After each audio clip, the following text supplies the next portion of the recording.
Hello, welcome to Herdstone Painting. My name is Mark and today we're going to be painting a Squire Lineman from the new Bretonnian Blood Bowl team, which came with the Blood Bowl Season 3 edition. I realised the team's available separately as well. We'd previously painted a Grail Knight on the channel and I thought that whilst I was painting the Squire Lineman that they were different enough. And they've got a lot of character, so it felt like a cool idea to do a video painting them. So we're going to start off with a dark skin tone on our Squire Lineman here. So the skin it's very difficult sometimes to gauge exactly where it is on these models. That includes the Knights, but predominantly on the Lineman, it tends to be like around the knees. There's some straps there as well, so it's kind of only really small sections, as well as the face, of course, and different linemen have different amounts of their face visible. And then there's also a bit on the elbows too. So that's where the skin is present. Once you've base coated that area with the Rhinox hide, we're going to get in with some Nuln Oil and just wash these areas. Don't be too liberal, just give it a decent amount of wash here just to give it some additional tone.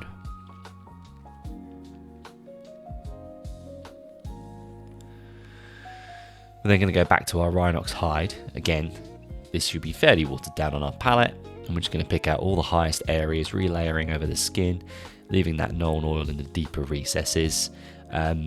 This particular positional's face is quite small on the models, there's not a lot to work on, but just take your time and pick out all of the bits that you think should be brighter.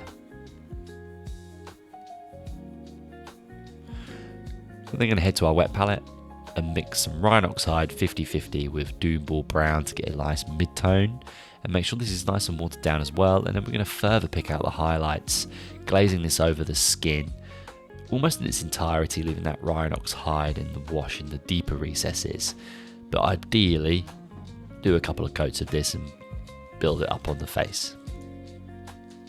Then finally, for a final edge highlight, we're just going to grab some Doomball Brown. Make sure this is fairly watered down on your palette, nice and smooth, and just pick out all the highest areas on the face, like the nose, the eyebrows, the lips, the top of the cheeks, for example. And then on the elbow and knee areas that are obviously hidden by a lot of straps and armour but guards, just kind of draw a line around all of those straps just to make it look like the skin's kind of maybe being pushed down by those straps. Now we're going to move on to the black and brown leather. Now that's the predominant colour of these guys. The yellow scheme for the Pamplemousse is actually on top of all of this work. So we're going to go in with Corvus Black and paint the under suit almost. It's kind of like their main shorts, and also on there they've got like a top underneath a brown tunic almost. So paint all of that in Corvus Black. You'll need 2 thin coats of this. Once that's dry, you can grab some Nuln Oil and liberally wash this all over the Corvus Black sections. The more wash the better here, it kind of brings it back to a nice black texture.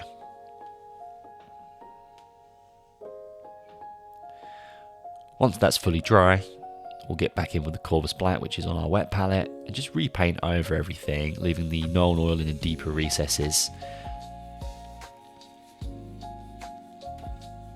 Some of it is fairly not particularly visible, especially underneath the model, so you can leave that if you prefer not to paint it. We're then going to go in with an edge highlight of Mechanica Standard Grey and run around all the edges of this fabric, leaving the predominant area of it Corvus Black. So just around the real extremities of the fabric, and then any folds, just paint those as well, and that should pretty much do the trick. You can additionally paint some scuffs here as well, a couple of little brush strokes just to make a lot of the fabrics fraying or ripping as well, just to give it a little bit extra texture. We're then going to grab some Dawnstone, and you can pick out the real extremities of the real fine edge highlight on all of those areas, just running it around the bits that you think would see the most light. That would be like the top of the sleeves, and then the very edges of all of these folds that are on the model. Now we're going to follow a very similar process to the Corvus Black sections, and we're going to paint the Rhinox hide tunic. Now this is the majority of the middle of the model, so this is over the top of the black that we've just done. It really is a sort of a process of layering all of these different textures and fabrics on these miniatures, because there's just so much of it. So get in there with 2 thin coats of Rhinox hide. Just be careful not to get it on any of the black areas that you've already done. And just like with the Corvus Black, we're going to wash this with Nuln Oil. You could of course do both base coats at the same time, but for the purposes of this video I'm painting them separately. But to save you guys some time at home, you could base coat both coats and then wash them both at the same time for simplicity. We'll then go back in with Rhinox hide and pick out all of the higher layers, relayer over everything, leaving the Nuln Oil in the deepest recesses. Now of course make sure this is nice and watered down so that it shows through that texture that you built with the wash underneath.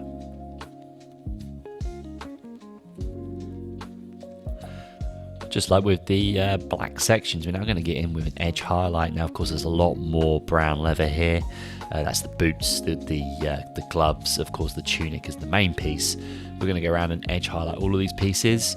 There's quite a lot of it to do, and it is the vast majority of this model in comparison to the Knights, for example. So it will take a little bit of time, but run around everything that you can. And then once you have done that edge highlight, you'll want to get in there with some Baneblade Brown and just pick out the higher areas and all of the corners that are really sticking out, like especially on the front of the boots that you can see here, and the bottom edges of that leather. And of course you can run in and do a few scratches and scuffs with your brush here in certain areas to make it look like the leather's getting a bit beaten up and worn.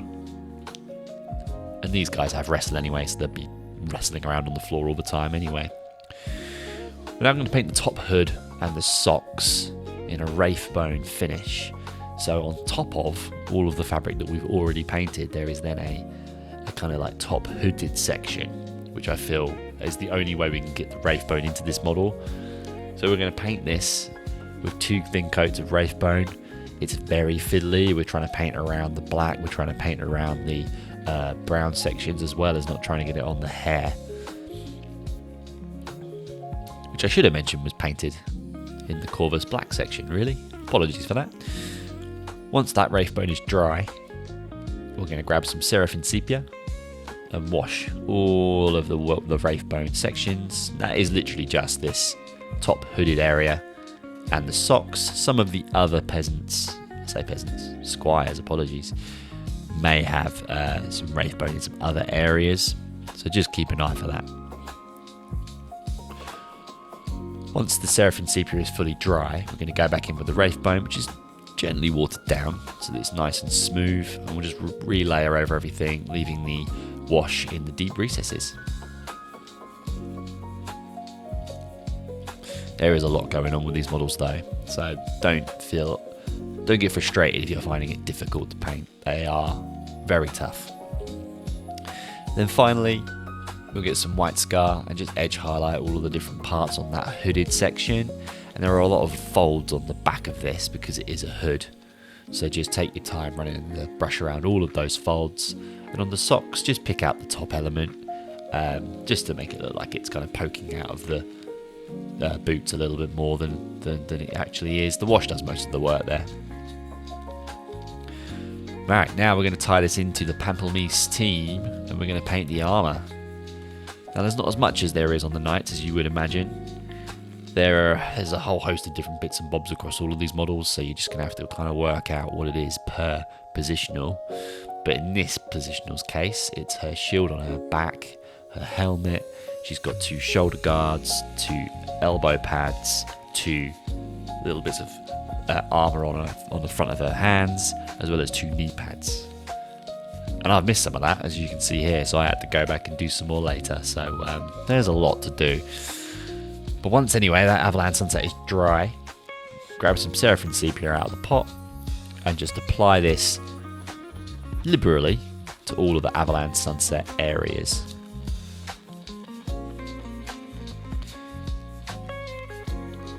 Once that wash is dry, jump back in with some Avalanche Sunset. Again, this should still be fairly smooth from your wet palette, and you're going to effectively relayer over this, leaving the wash on the edges. So you're only going to paint the top of all of this armour, and the rivets you can leave some of the wash around that as well.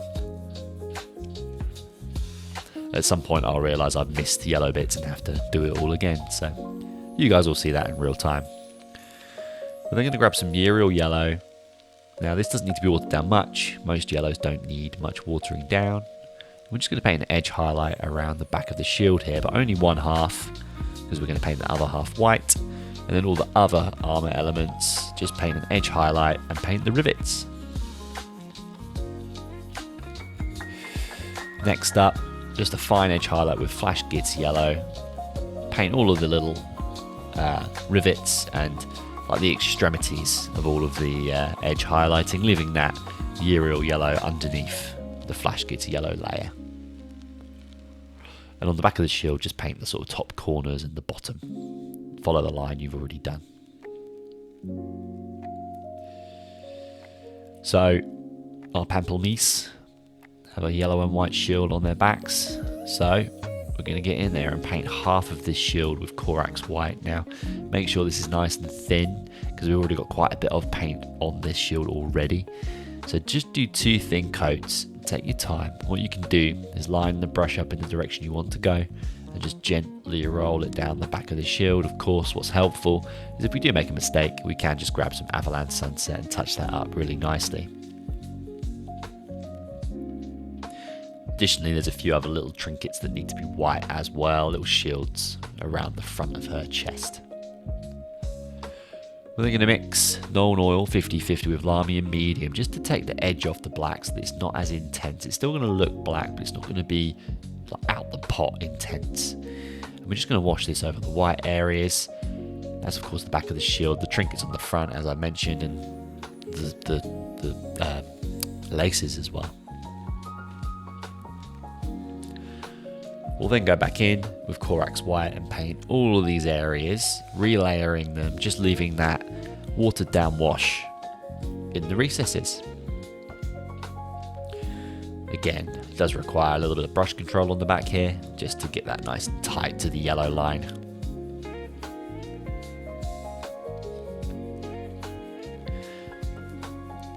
And then finally, we'll use some pure white, or in this case, white scar, just to make that extremely light grey look like white. So we're going to paint a white line all the way along the middle here with our smallest brush, or whatever brush you're comfortable using, and then paint a white line around all of the edges, leaving the recess there, and then the rest of the pieces, just give them an edge highlight with the white. And you can see I'm doing a little bit of scratching here as well, to make it look like the shield's been dinged a few times.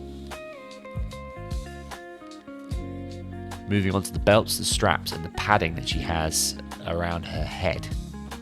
We're going to grab Mournfang Brown, which is one of my favourite brown colours, and paint all of these straps. Now they are everywhere. I can't describe where they all are. You just have to work your way around and think, is that a belt? Is that a strap?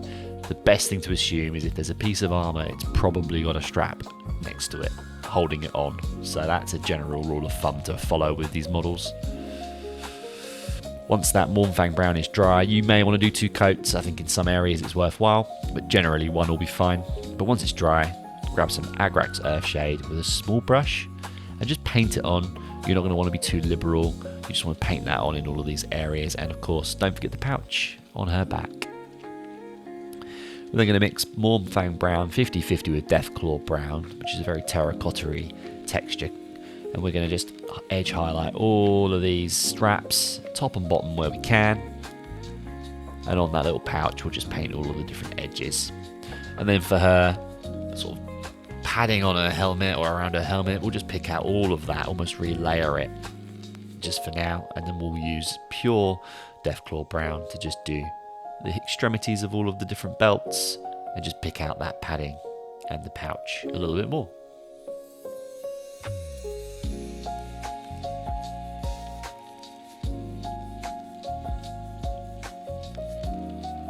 Okay, we're getting there. There's still a few more steps to go.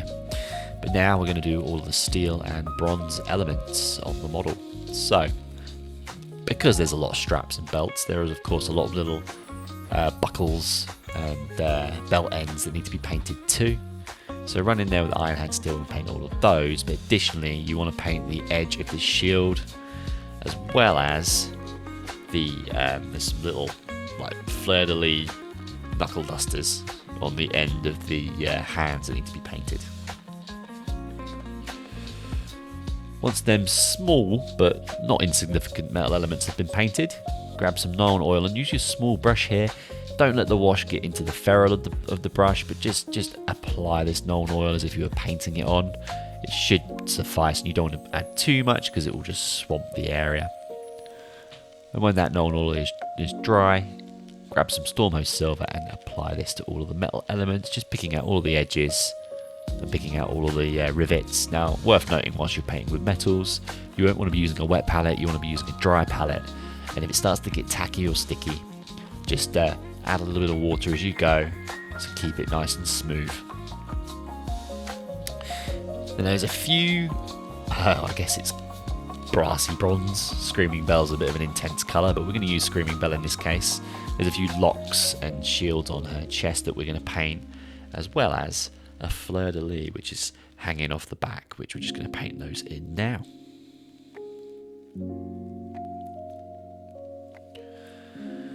So those couple elements, we're then going to grab a bit of Agrax Earthshade, and again with a small brush, just wash those in now.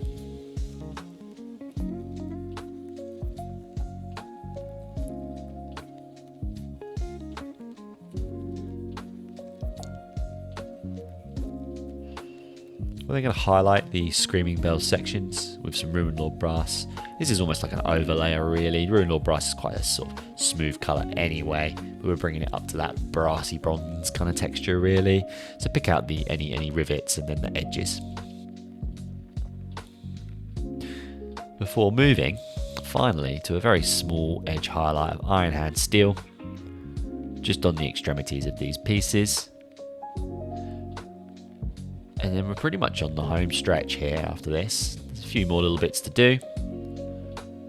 But yeah, they're very complex models. I'll talk a little bit more about it in the team review that I'm hoping to do in the next few weeks, so when I've nearly finished the team. But spoilers, this is one of the hardest Blood Bowl teams I've ever painted. And I've painted most of them. Anyway, final bits. The beads and the eyes.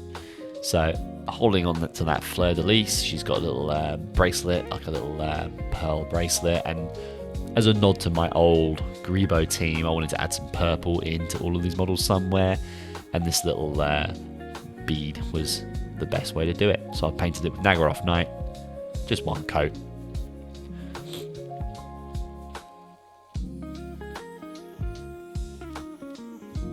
And once that's dry, we'll just quickly paint over this with some Nuln Oil. No need to wash this too much. Just make sure it gets a little bit of texture. Apologies, it's not really visible on the screen. It's kind of purple on brown. It's not the most contrasting of colours. And then once that wash is dry, we're just going to grab some Xerius purple and just paint each of the little beads just to pick them out, leaving that Nuln Oil in the recesses. And then the majority of the model is done. Now, of course, the eyes on these guys are varied. Some of them have two eyes open. Some of them have a black eye. Some of them have something in front of their eyes. So it will be mix and match depending on the miniature. In this positional's case, she has both eyes open. So we're going to grab our smallest brush, use whatever brush you feel comfortable with.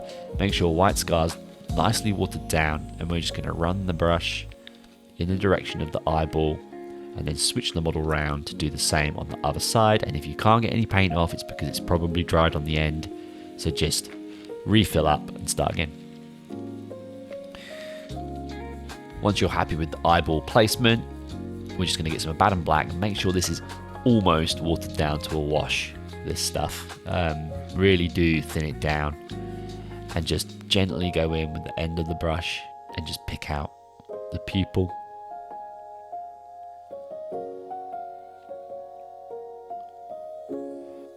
So it's at this stage you would now gloss varnish the areas you want to apply decal. I'm only really showing this because some people may not know when the best stage is, so you want to be doing all of this before you finish the base, before you add that final varnish to seal it all in. So now would be the time, and we've got a couple reels about applying decals, and if it's something you'd be interested in seeing a proper video for, then just let me know.